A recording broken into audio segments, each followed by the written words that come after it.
Welcome to Global Perspectives. What are some of the biggest problems in today's world? For answers, we turn to Tom Sanderson, a senior associate at the Center for Strategic and International Studies in Washington, D.C. Global Perspectives with Pulitzer Prize-winning commentator John Bercia. Welcome to the show, Tom. Thank you, John. Great to be here. This is one of those discussions where we could start in 100 different places, but I'd like to defer to you and your expertise. You've traveled the world, you've visited 70, 80 countries, and probably more on your list. As you see the world today, how is it evolving? Are you nervous? Are you confident that we have the skills to deal with the challenges we face? Well, I think what we're experiencing is systemic disorder, to quote William Hague, the former UK Foreign Secretary. We are in a time of incredible chaos in many parts of the world. Other parts of the world are doing well, but we have a huge number of marginalized youth. We have a lack of strategy from big powers, including our own. We have geostrategic friction between these main powers. We have a wide range of non-state actors.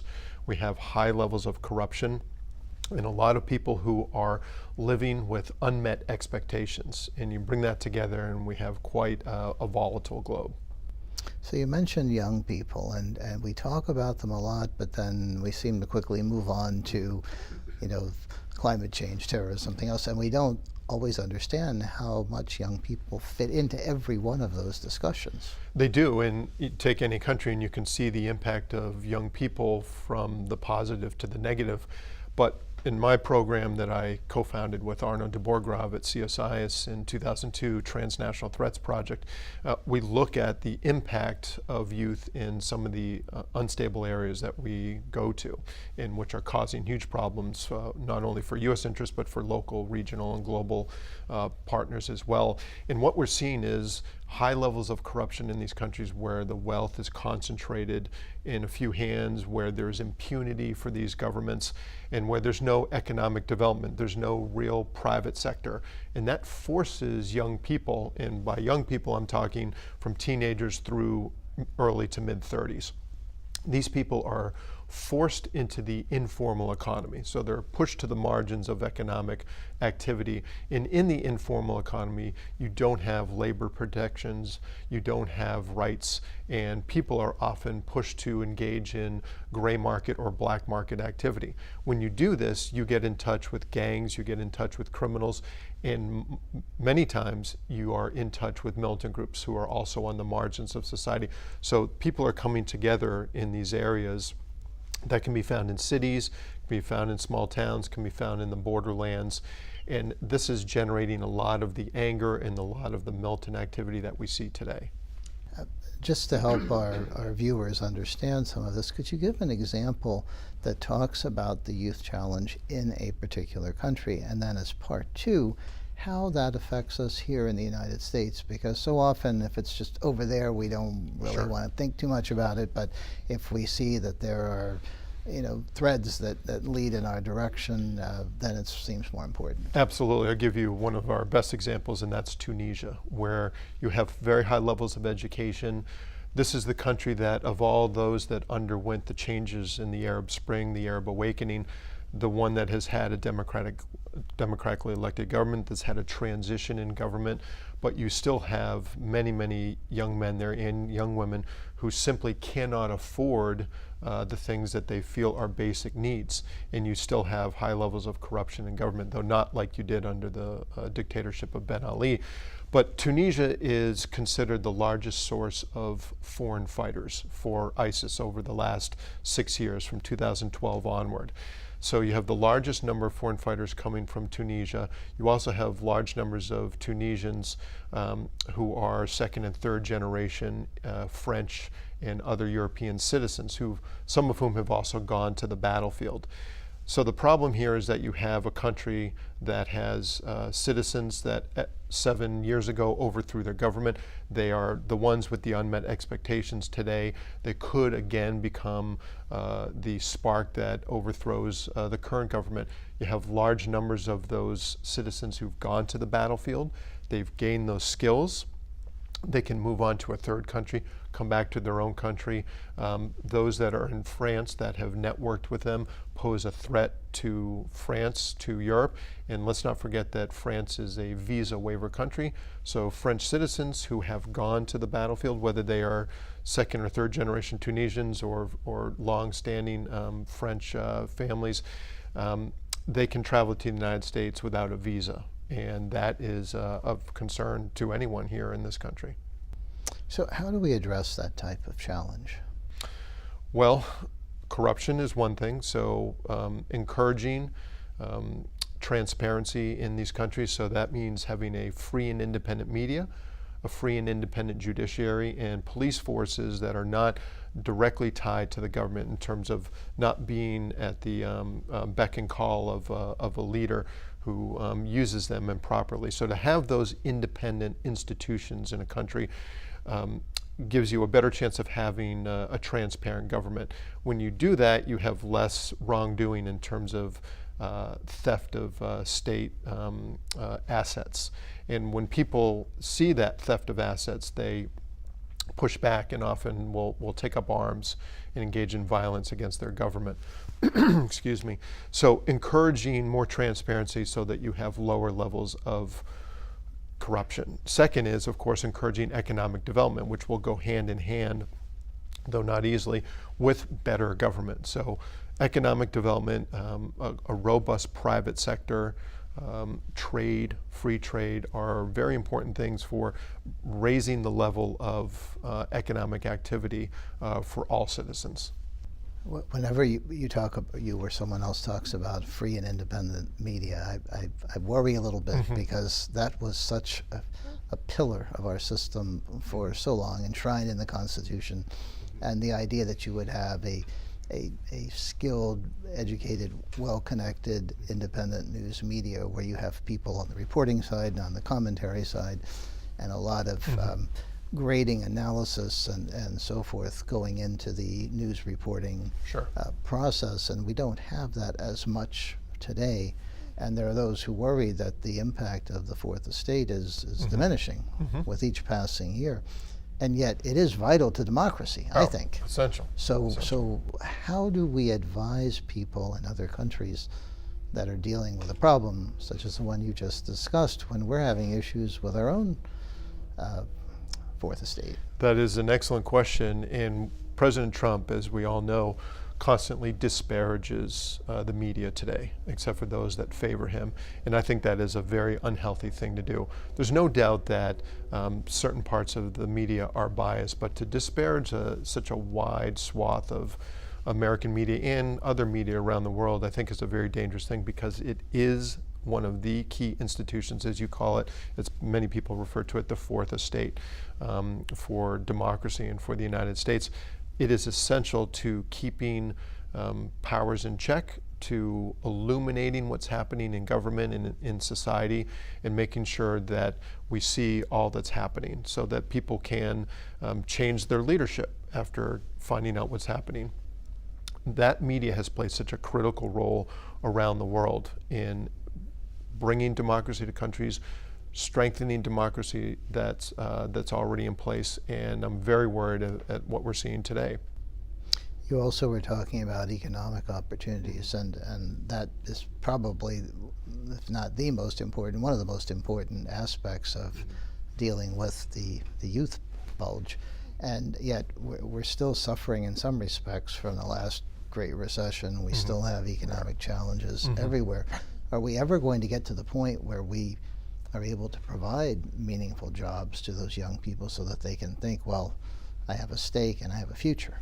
Frankly, I don't think we are, for a number of reasons. One, there are still lingering effects from this recession, which was one of the most severe that we've ever had. And you talk to people today, despite the fact that we have 4.1% unemployment, that we create 150 to 300,000 jobs every month, and also going abroad where many countries are not experiencing even our modest level of growth. And I just don't think that we're in that stage right now. And with a reduction in free trade, I also think we're looking at less economic development. But technology is also playing a role. Now, technology does amazing things for all of us, but it definitely has some negative sides. One of those is it puts people out of work in the lower skilled jobs that you find around the world, where you find a lot of the instability that we were talking about just a few moments ago. Now, there's lots of different angles to this. Some jobs, some technologies create new jobs, certainly at the higher end when it comes to software, robotics and things like that, but it also does displace people. And the ability to retrain those individuals is not well suited in a lot of countries. You look at a country like Germany or Austria with their programs to bring people into the trades and give them these excellent jobs, the apprentice program. Those are excellent. I'd love to see those in all countries. But technology and automation is definitely having its impact on these large groups of youth that you find across Africa, Middle East, into South Asia, and elsewhere. You've had an opportunity during your travels to meet with all kinds of interesting characters, including heads of state. Is there one that you can point to who was especially interesting or informative for you and perhaps has relevance today? Sure. In 2007, I had the opportunity with two of my colleagues at CSIS to travel to Syria. And we sat down and spent about an hour and a half alone with President Assad, who had, just a few years earlier come back from the United Kingdom to take the seat of power after his father died. So we had a chance to chat with him about everything from fighters going over their border into Iraq, to Israel, to Lebanon, where they played such a huge role in the past, to weapons of mass destruction, to counterterrorism cooperation, which was the subject that I engaged President Assad on. So the president at that time was very confident. He felt that he could wait out the Bush administration, that he had survived the threats of invasion to his country, and that he was in a pretty comfortable situation. Now, he was also asked if he was developing weapons of mass destruction in this meeting we had with him, and it was just the president, one aide, and my two colleagues and myself. And he was very candid and very upfront, but of course on the WMD side, he denied that he was seeking any of that, said that was simply wrong to do. And only a few weeks later, after that interview, which was in the summer of 2007, the Israelis flew into Syria and bombed his nuclear facility, which was just getting up, being stood up. So there's a clear connection today, of course, because we're so heavily involved in Syria, and by we, I mean the world. The U.S. has a strong role there. We have troops there, and as we know, there's concerns, great concerns, over President Assad's use of chemical weapons, which I think is certain that he has done that. So that's a key area today. It's a key point of friction and confrontation between the Saudis and the Iranians, but also between the United States and Russia.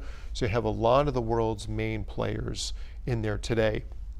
You have a lot of militias in there, Shiite militias that are supported by Iran primarily, but you also have Lebanese Hezbollah supported by Iran that's active in there as well. So Assad is in the middle of a maelstrom, and he has come out on top from 2015, where he was really on the ropes. But the Russians saved him at that moment with their intervention.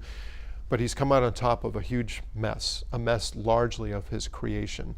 And I'm not certain what his future is, but I would like to see him removed from power and a new leader, a better leader, brought into Syria.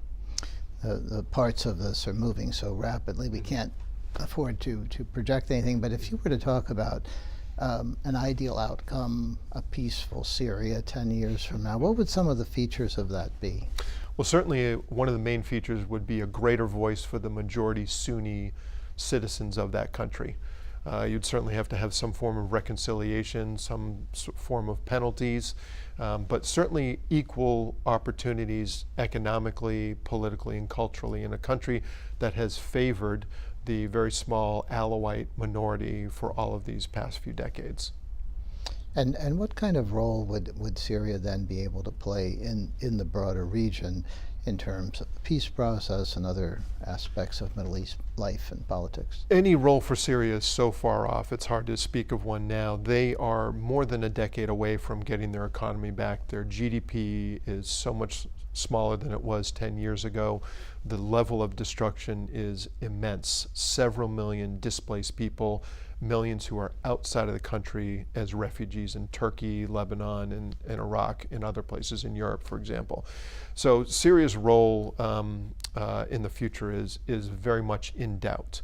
Because of the destruction that we've seen there. People tend to forget this is not just about the physical destruction of property, the hundreds of thousands that have died, 500,000 roughly, but it is about the economic destruction that has been wrought on the country by all of the warring parties, not just the President Assad himself, but the damage that's been inflicted by the Iranians, by Lebanese Hezbollah, by ISIS, by the Nusra Front, Al-Qaeda's affiliate in Syria, and by a number of other actors that are fighting one another. So this country is a catastrophe, and it will take many, many years, well more than a decade, to come out of that mess. Some analysts have called the Syrian situation unique, and it is in many respects, but others have said, well, that couldn't happen here, and then they point to a dozen other places. Is it that unlikely that something like this couldn't happen someplace else where you would have such intense conflict within the society and destruction that you're basically at the point of crumbling? Well, we have that in Libya today, for example. But I don't agree with that assessment that it's unique and that you could not have that elsewhere. We have seen different dimensions of it since the Arab Spring launched in late 2010 and more broadly in 2011. So we see that destruction in Yemen today. We see it in Libya. We see an immense violence and destruction across the Democratic Republic of the Congo. There are many parts of the world, Afghanistan, that are in this kind of condition. It ebbs and flows for sure, and Syria is certainly at the vanguard of failing states right now. Somalia would be another one that I would put in there, though the fighting there is not as intense as it was a few years ago. But still, you have many, many cases like this. And I'm afraid with, again, the social media that is such an enabler for militant groups, the marginalized youth that are looking for a sense of purpose, dignity, respect, mission, revenge, money, who are taking any opportunity to join a group that gives them a sense of identity, direction, divine sanction. You can find that formula in dozens of countries around the world. And with the addition of competition between regional and global powers, so Saudi Arabia and Iran, for example, the United States, China, and Russia, bring that together as you have in Syria, you can find that same awful mix in a lot of other countries. And so I don't think we've seen the last of it, and we have several ongoing case studies, as I mentioned today. Let me ask the question in a slightly different way. Is it possible for something of this scale to happen in a developed country, for political tensions to move beyond that realm and into actual conflict? Yes, I think we could see that in Venezuela. Perhaps not at the numbers that you see in Syria with 500,000 dead, but here is a developed country, an advanced, sophisticated country in our hemisphere, in South America, that under the Maduro dictatorship is falling apart. The military and security services right now are on the side of this dictator Maduro, but it's certainly possible that elements of them could peel off, or that individual citizens could gather enough weapons and confront the military and the Maduro government. I was on the Colombia-Venezuela border just a couple of weeks ago in the town of Cucuta, and on that day, early February, 90,000 people from Venezuela crossed into Cucuta to get food, medicine, clothing, to seek asylum. Several thousand stay permanently every day, but many of those go back because they simply can't get these. And this, again, is a sophisticated, developed country, as you're asking. So could we see a further dissolution of Venezuela that could erupt into widespread violence? Absolutely. The area is awash with narcotics, weapons, guns, porous borders, and a huge well of anger against the government, and a very vicious leadership there. So that combination of factors could bring us to higher levels of violence in Venezuela. And then if you have higher levels of violence there, the entire region inevitably is affected. Well, certainly Colombia would be affected, and the United States would have to come into play some kind of role, but so would the OAS. Brazil would have to play a role as a major neighbor there. So with Colombia, Brazil, the United States, these are the main players that you would have in this potential conflagration. And they are already involved with the Colombians in particular, where you have Colombian military forces that have been moved to the border in light of this huge flow of Venezuelan citizens who themselves are not presenting a threat to Colombia, though they do introduce some elements of instability simply by coming over in such large numbers. But the heart of the problem remains in Caracas with the Maduro government. When you sit down with a high-profile person such as Assad, obviously that in and of itself is a wonderful opportunity, Sure. but do you come in with maybe a personal checklist? These are the 3 things I'm hoping to get out of this discussion. Or do you work with the others in your Sure. You said there were 2 others Yes. with you. I guess you have to take turns. But do you have that short checklist that you try to get into the conversation? For such a high-profile engagement, such as the interview with President Assad, yes. Dr. Cordesman, Dr. Altman, and I talked ahead of time who would ask which questions. So we do that. But in the thousands of other interviews that I've done worldwide, and these are interviews for the projects conducted under the Transnational Threats Program at CSIS, I would go in with a set of questions, but I'd always leave plenty of time for the organic development of questions. These interviews would be conducted with everyone from ministers to militants and everyone in between, traffickers, refugees, clergy, scientists, bloggers, journalists, academics, foreign service officers. And I would always introduce certain questions because I'm there to gather specific data for a project. But they always take interesting turns and go into different directions, which is why I leave that space open in the interview, but I also generally fill about 50% of my fieldwork schedule with appointments. I leave the rest of it open because in every meeting someone says, oh, you need to go see this person or that person. You want to be able to accommodate those new sources, and we do that. But it's a mix of planned questions and then organic directions.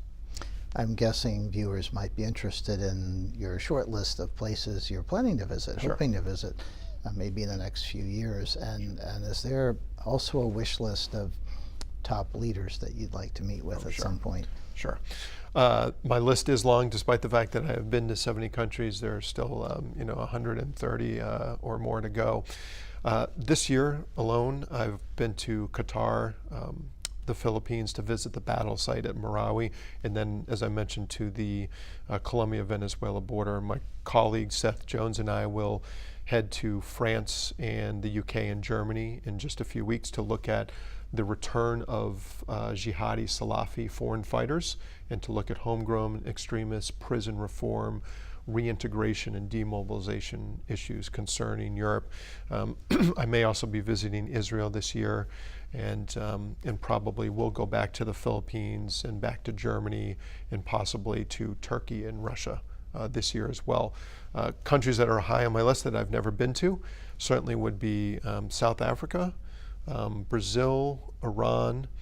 That would be much more difficult for me to get into, and a few other places that have escaped my passport. But there's a lot of things to see. There's a lot to learn. There's never been a trip I've conducted where I did not learn an immense amount from my hosts and where I was not able to impart some insight into the United States or counterterrorism issues or more broadly disruptive global forces that we're all engaging with today.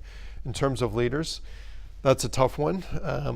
I would certainly like to interview Xi Jinping.